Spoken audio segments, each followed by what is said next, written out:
할렐루야, 우리 최강초등부 친구들 안녕하세요. 저는 최강초등부의 4학년 1반 강미경 선생님이에요. 오늘은 디모데 프로젝트 시즌 1 큐티 프렌즈의 130번째 시간이에요.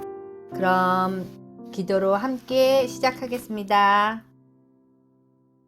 사랑의 하나님, 새날을 허락하여 주심에 감사합니다. 오늘도 주님 말씀으로 깨달음을 얻고 지혜를 얻어 세상 가운데 담대하게 살아갈 수 있도록 도와주세요. 항상 함께 하실 주님을 감사드리며 예수님의 이름으로 기도드립니다. 아멘. 우리 친구들, 먼저 오늘의 제목을 함께 읽어볼까요? 시작! 형식보다 말씀을 따라요. 오늘의 본문 말씀은 마태복음 9장 14절에서 17절 말씀입니다. 같이 읽어볼까요? 개역개정입니다. 14절. 그때 요한의 제자들이 예수님께 나와 이르되 우리와 바리새인들은 금식하는데 어찌하여 당신의 제자들은 금식하지 아니하나이까? 15절. 예수님께서 그들에게 이르시되 혼인집 손님들이 신랑과 함께 있을 동안에 슬퍼할 수 있느냐? 그러나 신랑을 빼앗길 날이 이르리니 그때에는 금식할 것이니라. 16절. 생배 조각을 낡은 옷에 붙이는 자가 없나니 이는 기운 것이 그 옷을 당기어 헤어짐이 더하게 됨이요. 17절. 새 포도주를 낡은 가죽 부대에 넣지 아니하나니 그렇게 하면 부대가 터져 포도주도 쏟아지고 부대도 버리게 됨이라. 새 포도주는 새 부대에 넣어야 둘이 다 보존되느니라. 쉬운 성경입니다. 그때 요한의 제자들이 예수님께 와서 말했습니다. 우리들과 바리새파 사람들은 자주 금식하는데 왜 선생님의 제자들은 전혀 금식을 하지 않습니까? 예수님께서 이들에게 대답하셨습니다. 결혼식에 참석한 사람들이 신랑과 함께 있을 때 슬퍼할 수 있느냐? 그러나 신랑을 빼앗길 날이 올 텐데 그때는 금식할 것이다. 그 누구도 새 천조각을 낡은 옷에 대고 깁지 않는다.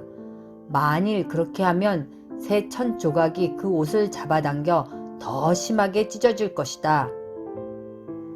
그 누구도 새 포도주를 낡은 가죽 부대에 담지 않는다. 만일 그렇게 하면 낡은 부대가 터져 포도주가 쏟아지고 가죽 부대도 못 쓰게 될 것이다. 새 포도주는 새 가죽 부대에 넣어야 한다. 그래야 둘 다 보존될 수 있다. 자, 이 시간은 생각 퀴즈 시간입니다. 중세시대 성자 프란체스코에 전해지는 많은 이야기들 중 하나예요. 프란체스코의 제자들이 스승과 함께 40일 동안 금식을 하고 있었답니다. 마지막 하루를 남겨놓은 39일째 되는 날 젊은 제자 하나가 맛있는 스프 냄새에 이끌려 자신도 모르게 한 숟가락을 입에 떠넣고 말았어요. 그 순간 함께 금식하던 제자들은 눈을 부릅뜨고 그 젊은 제자를 노려보았어요. 그 눈길 속에는 유혹에 넘어간 불쌍한 영혼을 향한 애처로움이 아니라 분노에 찬 정죄의 따가운 시선이 들어있었어요. 유혹에 빠지지 않았던 제자들은 유혹에 넘어간 젊은 제자를 엄하게 꾸짖어 주기를 바라며 스승 프란체스코를 쳐다보았답니다. 그런데 프란체스코는 말없이 수저를 집어들더니 젊은 제자가 먹었던 스프를 천천히 떠먹기 시작했어요. 경악의 눈길로 스승을 쳐다보고 있는 제자들을 향해 프란체스코는 조용히 말했어요. 우리가 금식하며 기도를 드리는 것은 모두가 예수님의 인격을 담고 그분의 성품을 본받아 서로가 서로를 참으며 사랑하며 아끼자는 것입니다. 저 젊은이가 유혹을 이기지 못하고 수프를 떠먹은 것은 죄가 아닙니다. 하지만 그를 정죄하고 배척하는 여러분이야말로 지금 큰 죄를 짓고 있는 것입니다. 굶으면서 서로 미워하는 것보다는 실컷 먹고 사랑하는 것이 낫습니다. 성자 프란체스코는 금식의 행위를 중요시하는 것보다 금식의 의미를 중요시한다는 것을 알려준 것이에요. 예수님께서는 금식에 대해 어떻게 말씀하고 계실까요? 세례 요한의 제자들은 예수님께 나와 자신들과 바리새인들은 금식하는데 예수님의 제자들이 왜 금식하지 않는지 물었어요. 금식은 당시 유대인들에게 경건한 신앙생활의 조건이었어요. 그래서 금식하지 않는 것을 유대교의 정통적인 신앙을 따르지 않는 것이라고 생각했어요. 이에 예수님께서는 세 가지 비유로 답하세요. 먼저 자신을 신랑에 비유하시며 혼인집 손님들이 신랑과 함께 있을 동안에는 슬퍼할 수 없다고 하세요. 다음으로 생배 조각을 낡은 옷에 붙이거나 생포도주를 낡은 가죽 부대에 넣지 않는다고 말씀하셨어요. 여기서 낡은 옷과 낡은 가죽 부대는 형식적인 유대교 신앙을 지적하는 것으로 형식의 메인 신앙으로는 새 포도주가 의미하는 예수님께서 전하시는 새로운 복음을 담을 수 없다는 것을 의미해요. 형식이 아닌 예수님의 말씀에 귀 기울이며 순종해야 한다는 것을 보면 어떤 느낌이 드나요? 예수님의 제자는 형식적인 신앙을 버리고 생명의 복음을 이해하고 담아내며 새 시대를 여신 예수님을 따라야 해요. 즉 어떤 조건도 필요 없이 예수님 한 분만으로 의로워진다는 것을 믿으라는 뜻이에요. 지금껏 말씀을 가려왔던 잘못된 형식을 버리고 진정한 제자로 살아가는 믿음의 친구들이 되길 소망합니다. 자, 관찰 퀴즈 시간입니다.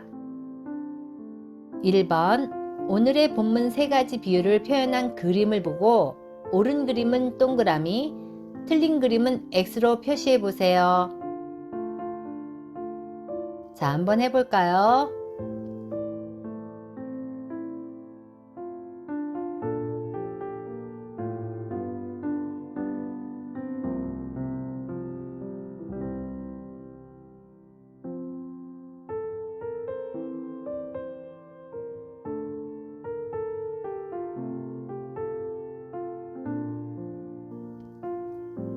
잘했나요? 그러면 답을 한번 볼까요? 잘 맞췄나요? 2번, 카드에 들어있는 초성 힌트를 보고 정답을 적은 후 각각의 그림 안에서 예수님을 상징하는 표현을 찾아 동그라미로 표시해 보세요. 개역개정 15절하고 17절을 참조하면 되겠네요.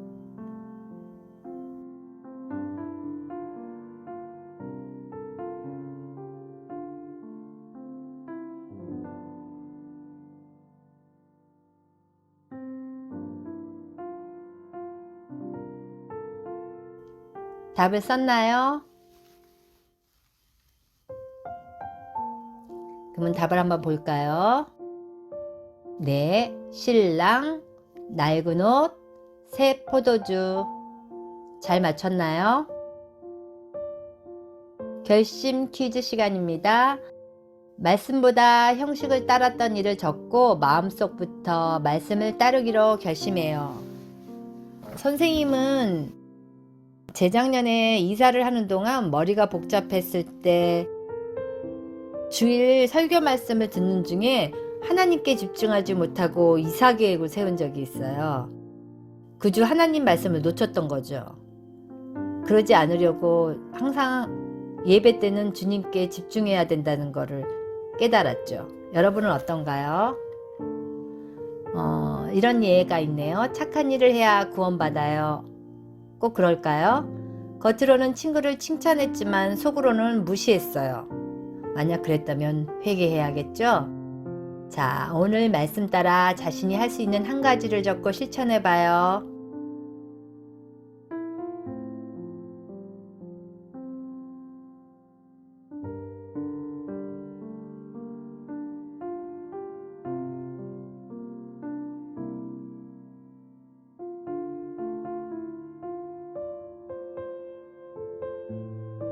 자, 그러면 이제 기도로 오늘 큐티 프렌즈를 마치도록 하겠습니다.